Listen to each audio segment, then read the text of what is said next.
Radio Rahim with Frank Warren. Well, we've had a heck of a week, a year. This just seems to be nonstop. Dev made a fun comment saying that we got to reinforce the top table here because of all the heavyweights. This is by far, I would say, the biggest monopoly I've seen on heavyweights probably since 2004, Don King. In fact, he had a show in New York called Night of the Heavyweights is what this reminds me of. So I guess we got to just kind of run down the list here. We've seen Dillian Whyte sitting right next to you at the top table. Is he now a Queensberry fighter? Yeah, and we're delighted he's on board, and it enables us to make these fights. And he's fighting Joyce, who's a Queensbury fighter, who we love dearly.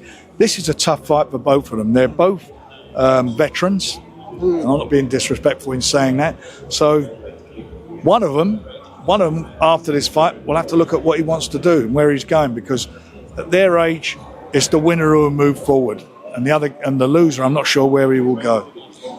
Dillian's name has been in the conversation for number 50 for Chisora, possible rematch with Joshua. If he does come through on the 5th of April, what prospects do you see for him?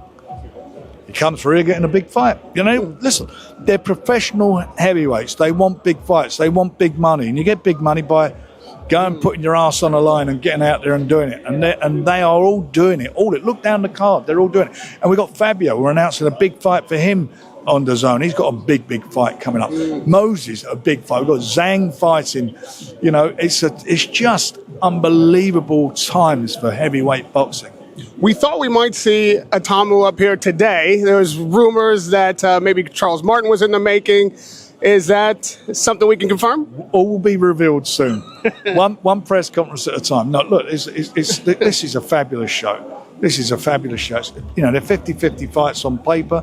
The fans are going to love this. We had a really good show. Some 50-50 matches last Saturday with Derek and the undercard. Some great fights on there. But here we are now.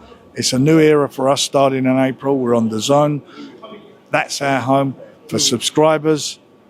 Now most of the big promoters are on there, so it's a one-stop shop for boxing. This card's still open though, right? There may be a Tamu or somebody might be added to the card. We will see what's going to happen. All will be revealed. You must have some patience sometime. You talk about having veterans up, and you've also got, debut with a great potential type of fighters coming up with Delicious. What a name. Yeah, I'm delighted he's on board. I mean, first of all, how are you finding these guys? And as you've said, I think all the heavyweights know that this is where they got to be if they want to be at the best promoter for the heavyweight division. Talk to me about how you've designed that formula and what that means for Delicious. We've been working on it for a while, haven't we? We invested in Daniel Dubois 10 years ago, 3 years ago in Moses, in his amateur career. We've had our eye on the prize, and that's what we've been doing, and it's now all coming to fruition. It's a tough journey, keeping guys, you've got to have faith and bringing them through. And sometimes there's some pitfalls like Daniel's had, but he's shown what he's all about and come through that, and now he holds a version of the belt. Some great fighters, some great fights. We've got other big news. We're announcing a couple of more signings we've got.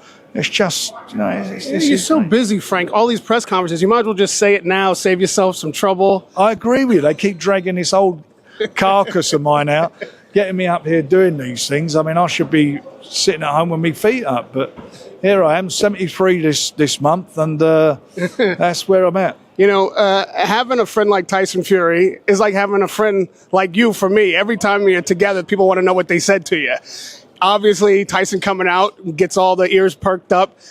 Was there any conversation about any kind of future, or did you get any indication that maybe watching these guys climb through the ropes might have been whetting his appetite? No, I didn't even discuss it with him. He was there to watch his cousin box, who had a good win, by the way. He was there looking to see him come. Walter Fury had a good win.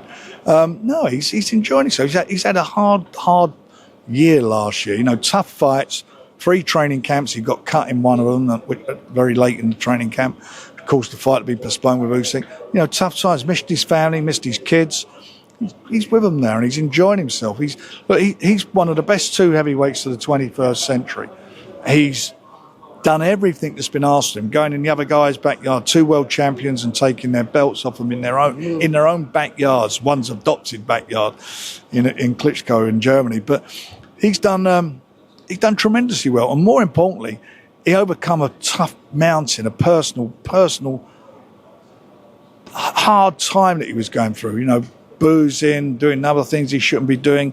You know, suicidal thoughts. To do what he did, he just deserves to be happy to get through all that, and he's done it with a supportive family, and now it's payback time for the family.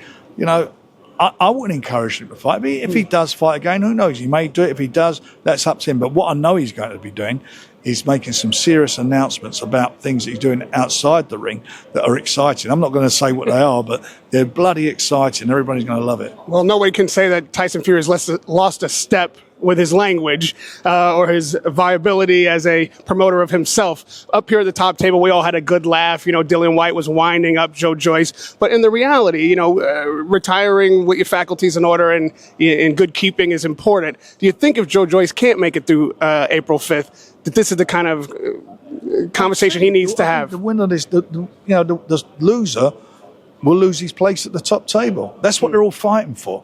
They're all fighting to get there. They're all fighting to get Jocelyn like Derek did, who I advised to retire 2 years ago. They're asking, you know, they get there like he's got himself now into winning that eliminator into a brilliant position. A lot of our guys are all in number one spots or will be the mandatories to USYK or as Daniel's got his tough fight against Joyce. It's really lively, but they're all getting well paid. They're big fights. They're quality fights. That's what it's all about. We're making it happen.